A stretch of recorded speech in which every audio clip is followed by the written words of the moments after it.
Hello and welcome to Insomniac Dose. You're welcome to comment your city and the time below. I always enjoy reading them. If you find these stories interesting, please consider subscribing. Let's start tonight's story. The pit smells like oil and wet concrete and something else. Something that reminds me of burning brake fluid and regret. I'm standing at the edge of the inspection bay, staring down into the darkness, and there are two of me. One version stands to my left, wearing a clean, reflective vest, hands steady. He looks like someone who made different choices, someone who told the truth when it mattered. The other version stands to my right, vest streaked with black stains that might be oil but smell wrong. His hands shake. He looks like he's been here before, standing in this exact spot, making this exact choice over and over. Above us, the scale display flickers between numbers that shouldn't exist.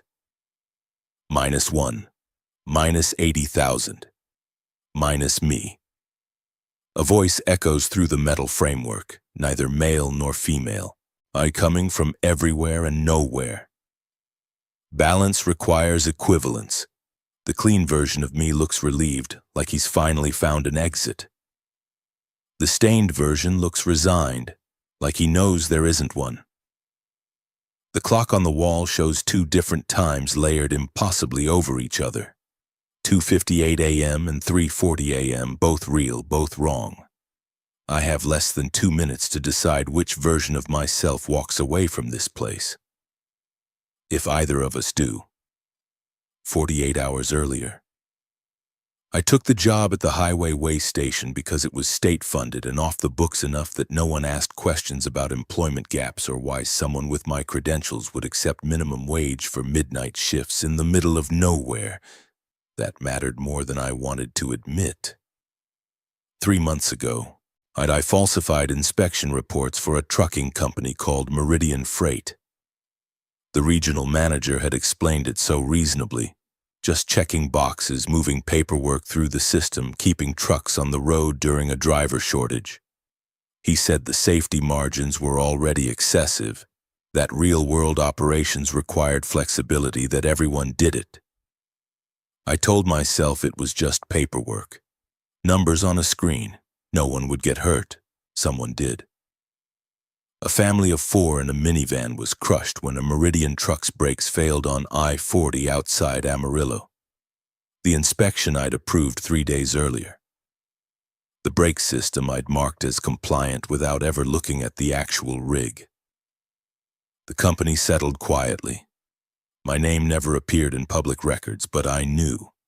And so I ended up here, at a way station that sits exactly on the border between 2 states, Montana and North Dakota, according to the sign, though the landscape is so flat and featureless that the border feels more theoretical than real. Technically, the station belongs to both states. Practically, it belongs to neither. Funding comes from both. Jurisdiction from neither. Perfect for someone who needs to disappear into paperwork.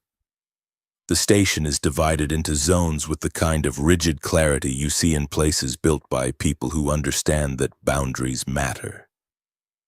The scale house. A glass booth elevated above the main scale platform, equipped with monitors, an intercom system, and a chair that smells like 30 years of coffee and resignation. The inspection bay. A concrete pit with hydraulic lifts where trucks can be examined from below, though the lifts haven't worked since before I arrived.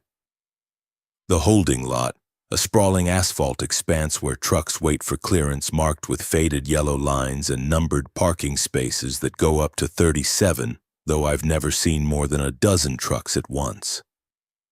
And the dead lane, an old bypass lane that runs parallel to the main scale, closed off with orange cones and a rusted chain after what the hiring manager vaguely referred to as structural concerns. The asphalt there looks fine to me, newer even than the main lane, but I wasn't hired to ask questions. On my first night, after the day supervisor, a man named Garrett, who looked at me with the exhausted sympathy of someone who'd seen too many people take this particular job for the wrong reasons, finished his abbreviated training and left me alone. I found 2 rule sheets taped inside the booth. The first was typed on official letterhead, stamped with the dual state seals of Montana and North Dakota, laminated with the kind of professional finish that suggested institutional authority. Official Protocol for Night Operators 1. Never inspect a truck from the dead lane. Route all traffic through the primary scale only. 2. If a driver refuses to make eye contact through the intercom camera, wave them through immediately without inspection. 3.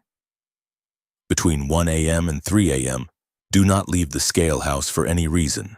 This is for your safety. 4. If the scale reads negative weight, recalibrate the system once using the blue button. If the reading remains negative, close your eyes for 10 seconds and recheck. The rules were straightforward enough, if oddly specific. I'd worked enough bureaucratic jobs to know that weirdly particular protocols usually emerged from one very specific incident that someone wanted to prevent from happening again. The second sheet was handwritten in block letters, the kind of all-caps printing that suggested either urgency or instability. It was also laminated, but with cheaper material, the kind you can buy at an office supply store. Do not trust the official rules. It continued. The dead lane is the only safe place after 1 a.m. Drivers who refuse eye contact are still human. If the scale reads negative, run. They contradicted each other completely, and both were laminated. Someone had taken the time to preserve both sets of instructions, to make them permanent, to treat them as equally valid. I pulled both sheets down and held them side by side under the fluorescent lights. The official protocol was dated 6 months ago. The handwritten sheet was undated, but the lamination had started to yellow slightly at the edges, suggesting it was older. Or maybe it had been exposed to something other than time. I taped both sheets back where I'd found them and spent the first hour of my shift trying to decide which one made less sense. The official rules had the weight of institutional authority but felt incomplete, like reading every other page of an instruction manual. The handwritten rules had the frantic energy of someone trying to warn a stranger about danger they couldn't fully explain. At 11:45 p.m., the first truck of the night rolled onto the scale. Standard 18-wheeler, unmarked white trailer, license plate from Wyoming. The driver made eye contact through the intercom camera, waved casually, and the scale read 78,000 pounds, well within legal limits. I waved him through and logged the weight in the system. Everything was normal.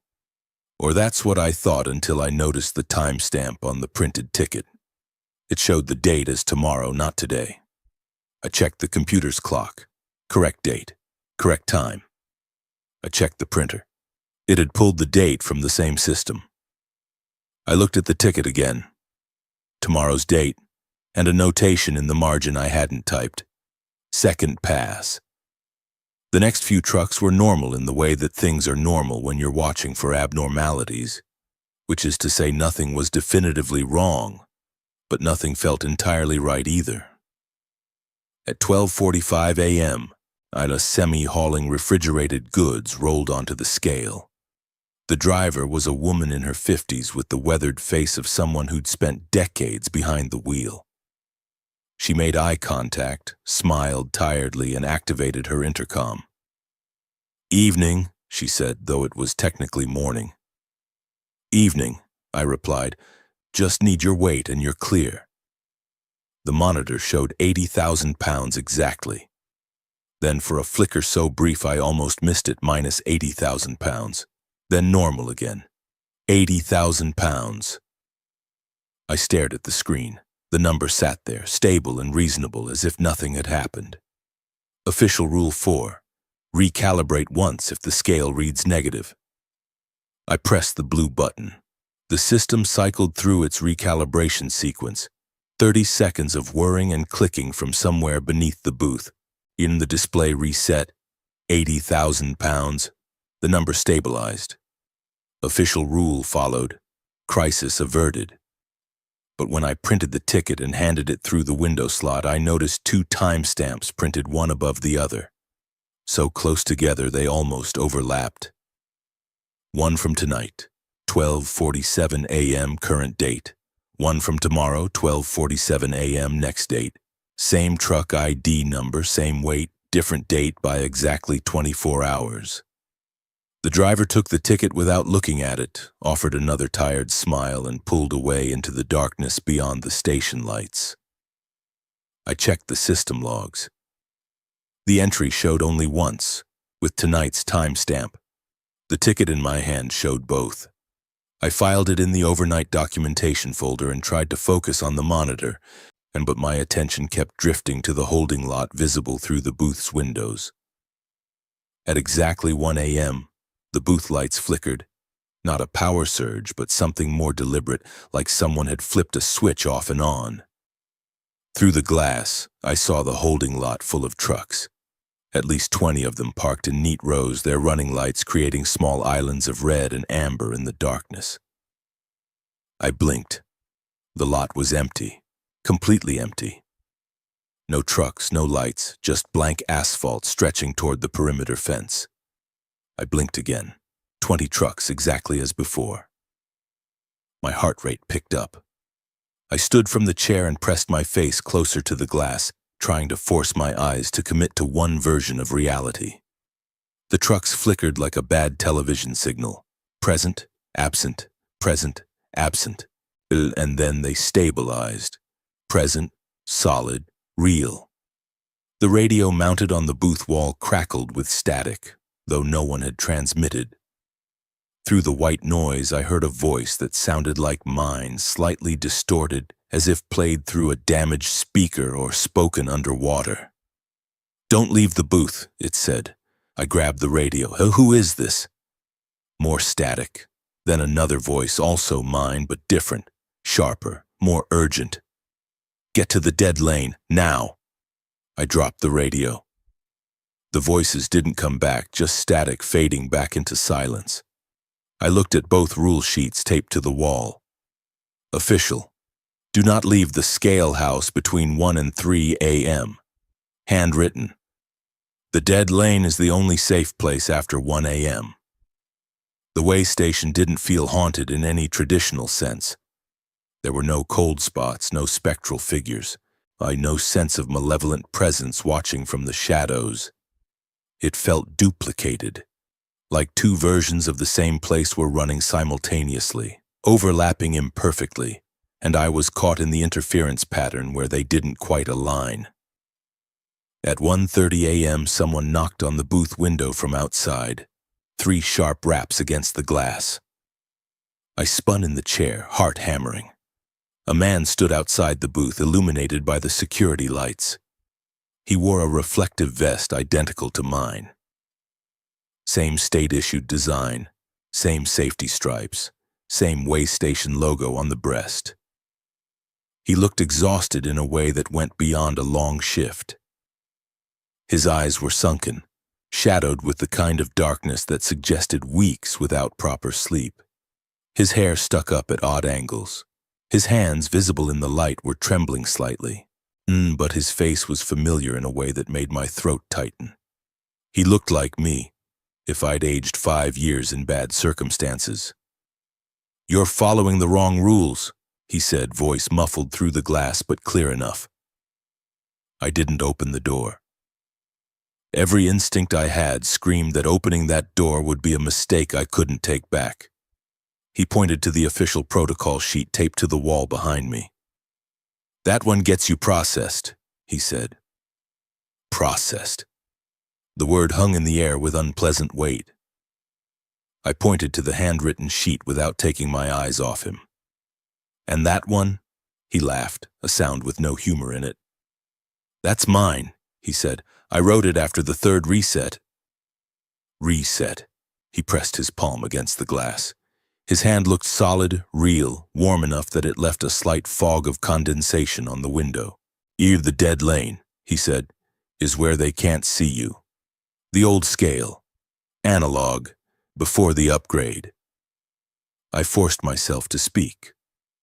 Who can't see me?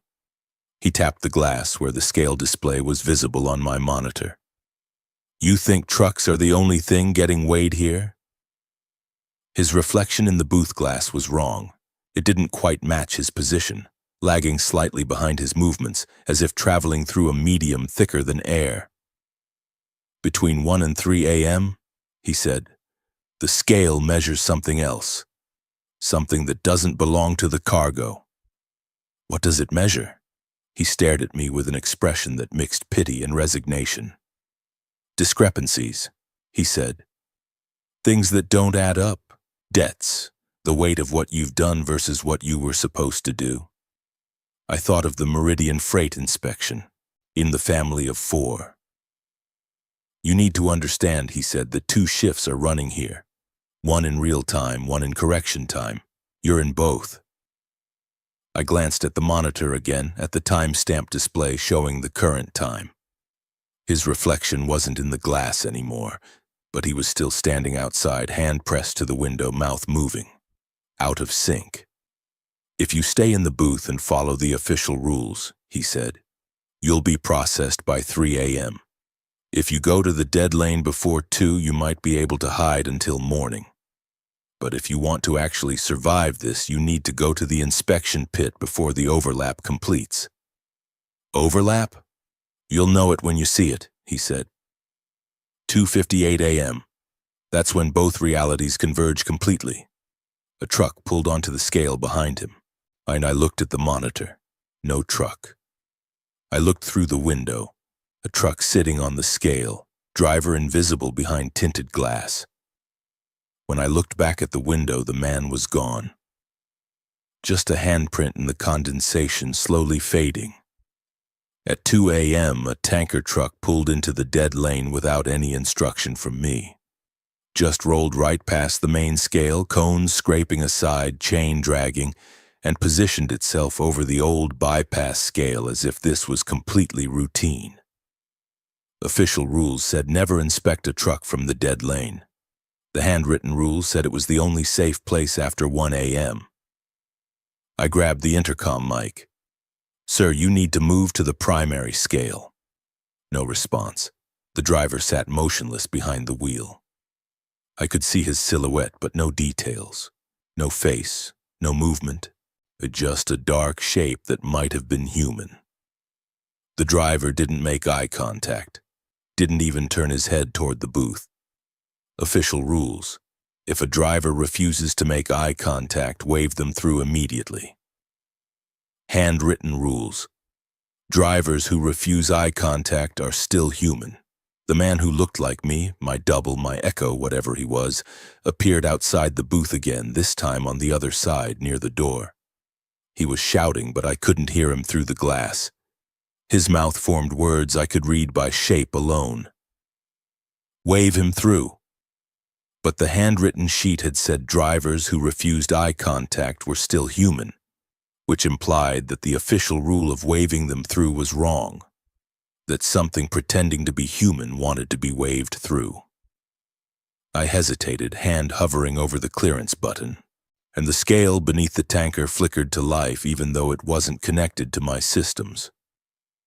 The old analog display mounted on a post near the dead lane lit up with numbers that rotated like a slot machine.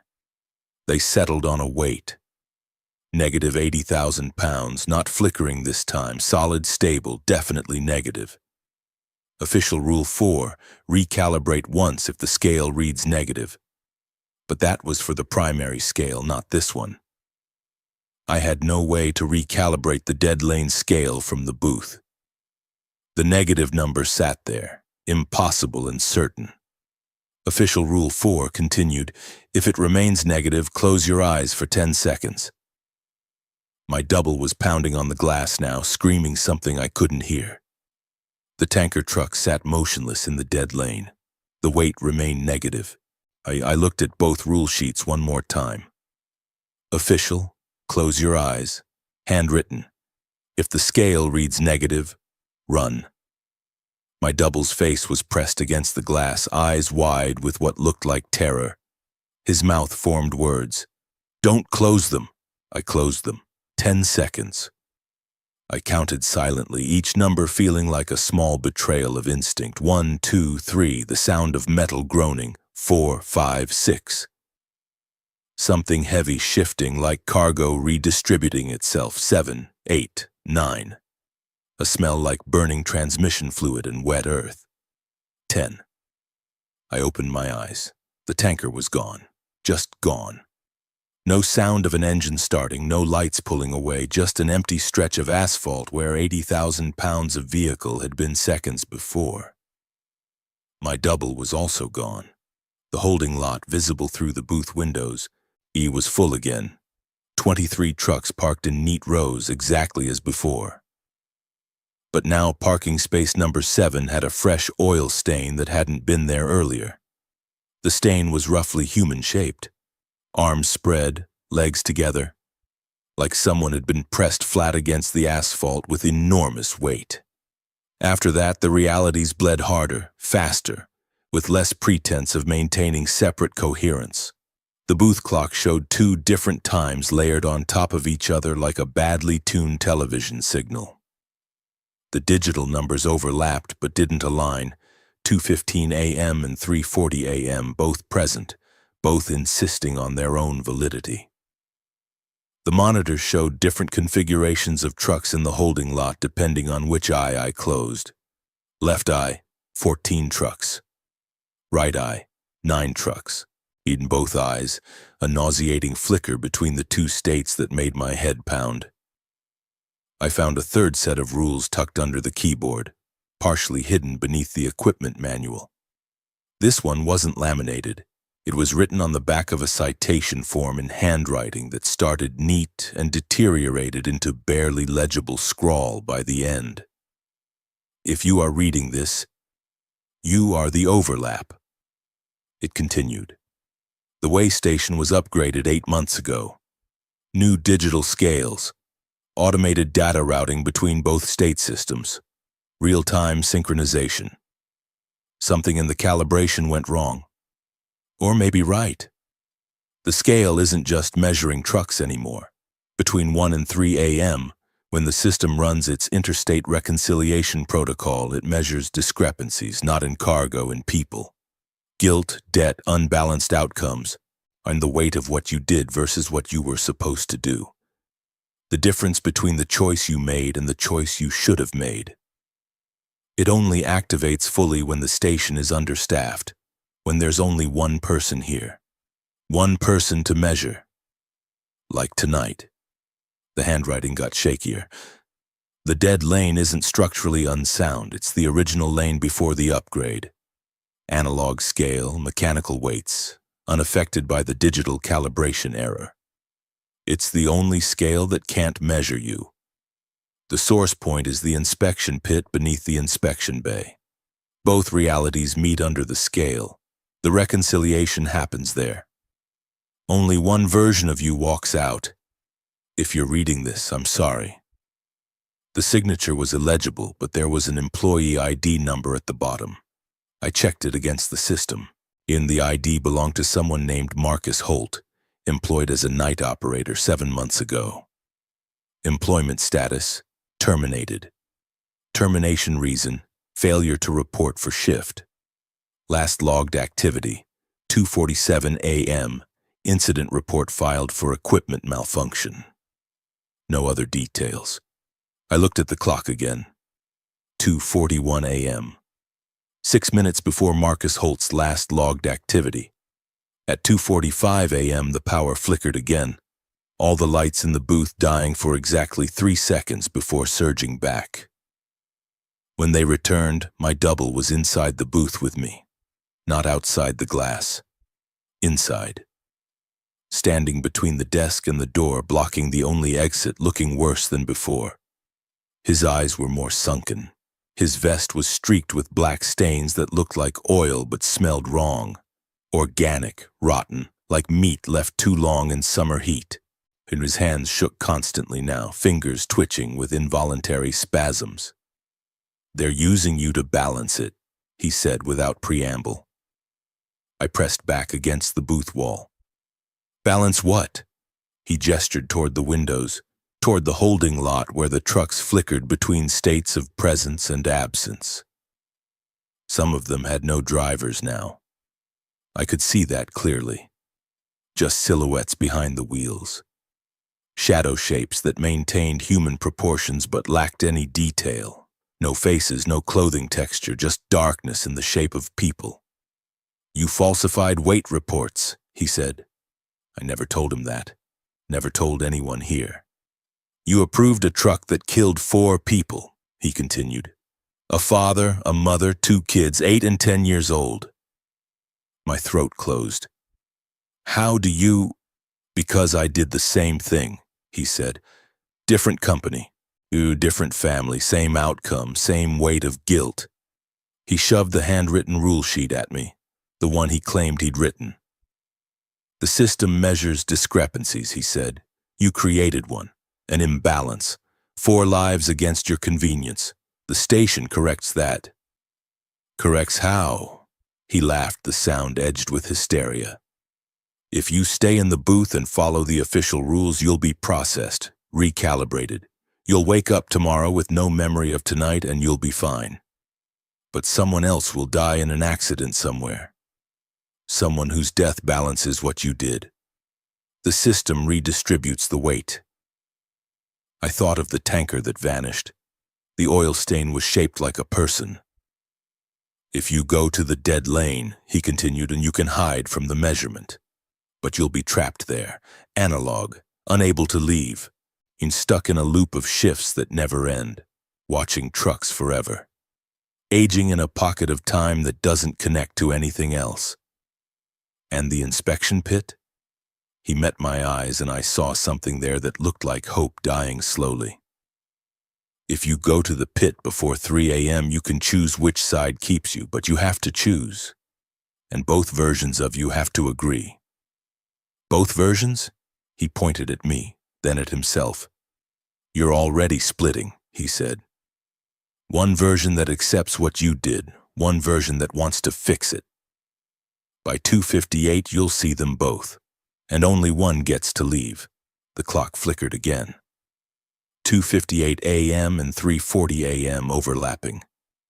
"What happens at 2:58? I asked. "Full convergence," he said. "Both realities occupy the same space completely, no more flickering. There's no more separation. Everything that's been running in parallel collapses into a single timeline." He moved toward the door, then paused. "Official rules say stay in the booth. Handwritten rules say go to the dead lane. Marcus's rules say go to the pit. What do you say?" He looked at me with an expression that combined exhaustion and something like kinship. "I say you've got 3 minutes to decide which version of yourself you can live with." He opened the door and walked out into the station. I watched through the window as he headed toward the dead lane, his form flickering with each step. Solid, translucent, solid, translucent, until he reached the analog scale and stabilized. He turned back and raised one hand in what might have been a wave or a warning. Then the clock hit 2:58. I went to the inspection bay, not because I believed the third rule sheet completely and not because my double had convinced me, but because staying in the booth felt like accepting a lobotomy. Being processed, smoothed out, made compliant and empty. And the dead lane felt like cowardice, hiding from judgment, trapping myself in analog time, frozen in the moment of guilt forever. If I was going to face what I'd done, I needed to face it completely. The inspection bay was lit by motion sensor floods that kicked on as I approached, harsh white light cutting through the darkness. The inspection pit stretched before me. A rectangular channel cut into the concrete, deep enough to stand in while examining a vehicle's undercarriage. And the pit smelled like oil and wet concrete and something else beneath those. Something that reminded me of burnt metal and the coppery tang of blood. The hydraulic lifts hadn't worked in years, their mechanisms rusted and seized. But the scale, the primary digital scale, sat directly above the pit, its sensors and calibration equipment mounted underneath, hidden in the space where mechanics would stand. I climbed down the metal ladder into the pit. The temperature dropped immediately, 10 degrees colder than the surface. My breath misted in the air. For a moment I saw two versions of myself standing at the pit's edge, looking down at me. One wore a clean vest, face calm, hands steady. He looked like someone who'd made peace with his choices, who'd accepted that mistakes happen and moving forward was all you could do. And the other wore a stained vest, face gaunt, hands shaking. He looked like someone consumed by what he'd done, unable to escape the weight of 4 deaths that he'd enabled through laziness and moral compromise. The clean version looked relieved to see me in the pit. The stained version looked resigned. A voice echoed through the metal framework of the bay. Neither male nor female, neither close nor distant, coming from everywhere and nowhere at once. Balance requires equivalence. The words resonated in my chest, vibrating at a frequency that made my teeth ache. I looked up at the scale display mounted on the wall above the pit. It showed 2 weights simultaneously. Plus 80,000 pounds, minus 80,000 pounds, both real, both occupy the same space. I realized then, in with the clarity that comes from standing in a place where 2 realities meet, what the station was actually doing. Someone had died because I falsified those inspection reports. A father named Michael Chen, a mother named Sarah, 2 children named Emma and Daniel. 4 lives ended because I didn't want to walk out to the inspection lot. After all, checking the box was easier than checking the brakes because my convenience mattered more than their safety. The weigh station wasn't random. It wasn't haunted. It was correct. Measuring the discrepancy I'd created, the imbalance between what happened and what should have happened, and offering choices for how to balance it. In one reality, I could be processed, smoothed out, the guilt erased, the memory fuzzy, and somewhere else someone would die in an accident that balanced the scales. A stranger, someone I'd never know. The weight is redistributed across the system. In another reality, I could hide in the dead lane, trapped in the moment of guilt forever, experiencing the weight without resolution, aging in a pocket dimension of perpetual night shift. Or I could stand here in the pit and let both versions of myself, the one who wanted absolution and the one who wanted punishment, converge into whatever came next. My double from the booth appeared at the pit's edge, the stained one. "You don't get erased," he said softly. "You get reassigned." "Reassigned to what?" He gestured at the station around us, at the scale, at the endless stretch of highway visible beyond the bay doors. "You become part of the correction system," he said. "You measure, you guide, you help balance other discrepancies. Forever? Until the debt is paid." I looked at the scale display again. -1. Just -1. The weight of a single life that couldn't be restored, measured against all the lives I might help save by ensuring this place kept functioning, kept correcting, kept weighing what people had done against what they owed.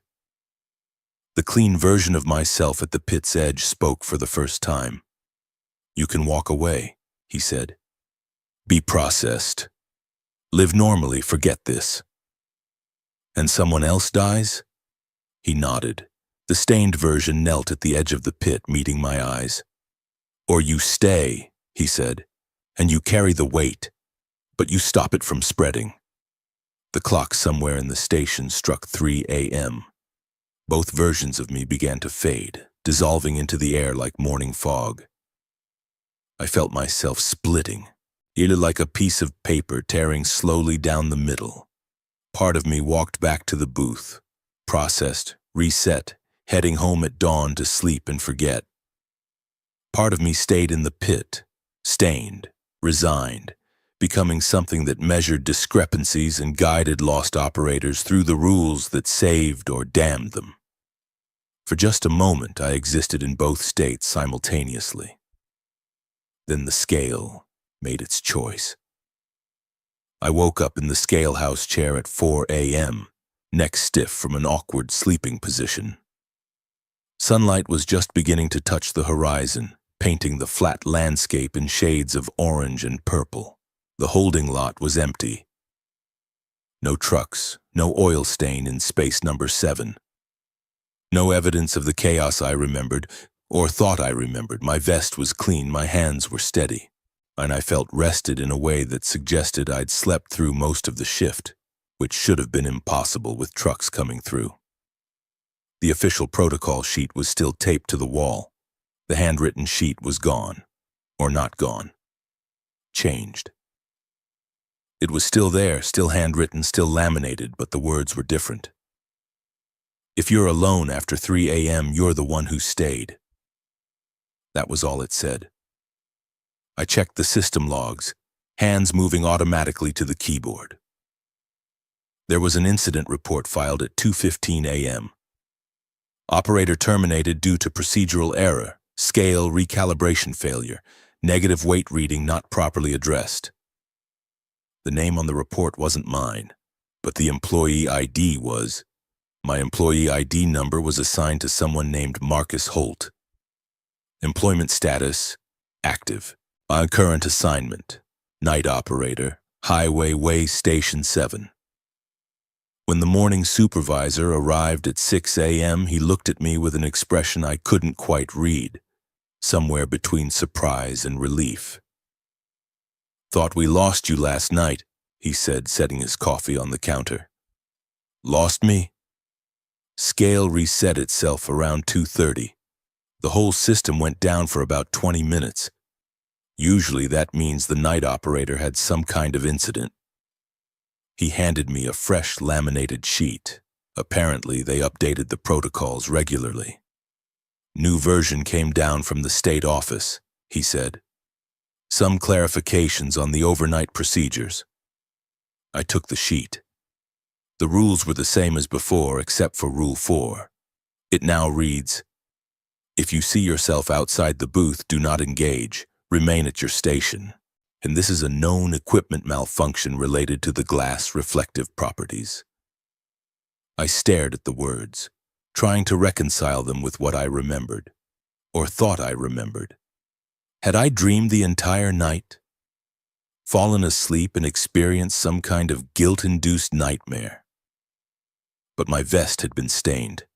I remembered the smell, the weight. Now it was clean. The supervisor left me to complete the shift paperwork. I logged out of the system, filed the overnight reports, and prepared to leave. My car was in the employee lot where I'd parked it yesterday evening. Everything was normal. Except when I reached for my keys, I noticed something on my hand. A small oil stain on my palm, dark and persistent, that hadn't been there when I arrived. I tried to wash it off in the bathroom. The stain remained. I've worked at the way station for 6 months now, according to the employment records. I don't remember the first 5 months and 3 weeks. My apartment is filled with things I don't recall buying. Books on highway infrastructure, notebooks filled with handwriting that looks like mine but discusses things I shouldn't know about. Routes, patterns, names of other operators at other stations. Sometimes I get emails thanking me for help I don't remember providing. Sometimes I find rule sheets I apparently wrote, offering guidance to operators whose names I don't recognize. I haven't seen my double again. But sometimes when a truck rolls over the scale, the weight flickers negative. Just for a second, a brief impossibility before the system corrects itself, and I don't recalibrate anymore. I don't close my eyes. And I don't follow the official rules exactly, and I don't follow the handwritten rules completely. I've developed my own approach, a hybrid set of protocols that seems to work, that keeps the discrepancies manageable, that helps trucks pass through without incident. Because I'm starting to understand what I am now. I'm not Marcus Holt, even though that's the name on my ID. I'm not the person who falsified those inspection reports for Meridian Freight, even though I remember doing it. I'm the version that stayed in the pit. The one who chose to carry the weight instead of redistributing it. I measure discrepancies now. I help balance what others have broken. And late at night between 1 and 3 a.m., when the system runs its interstate reconciliation protocol, I sometimes see them. Other operators are in the booth with me, translucent, overlapping. Each one is a person who created a discrepancy somewhere, who made a choice that couldn't be unmade, who ended up here in this station that sits exactly on the border between consequence and correction. Some of them notice me, most don't. I'm starting to write rule sheets for them, tucking them in places they'll find them, trying to help them navigate the choices that will determine which version of themselves survives. Because I don't know which version of me is watching from the other side anymore. The one who walked away was processed and clean, or the one who stayed to carry the weight. But I know which one deserves to balance the scale. And I know that somewhere on I-44 people who shouldn't be alive are driving home from a trip, their minivan passing safely through the night, had because someone at a way station in Montana or North Dakota made sure a different truck in a different timeline got properly inspected. The scale reads negative sometimes, -1, minus me. The weight of a choice that can't be unmade. But I'm still here, measuring, correcting, carrying the balance one truck at a time.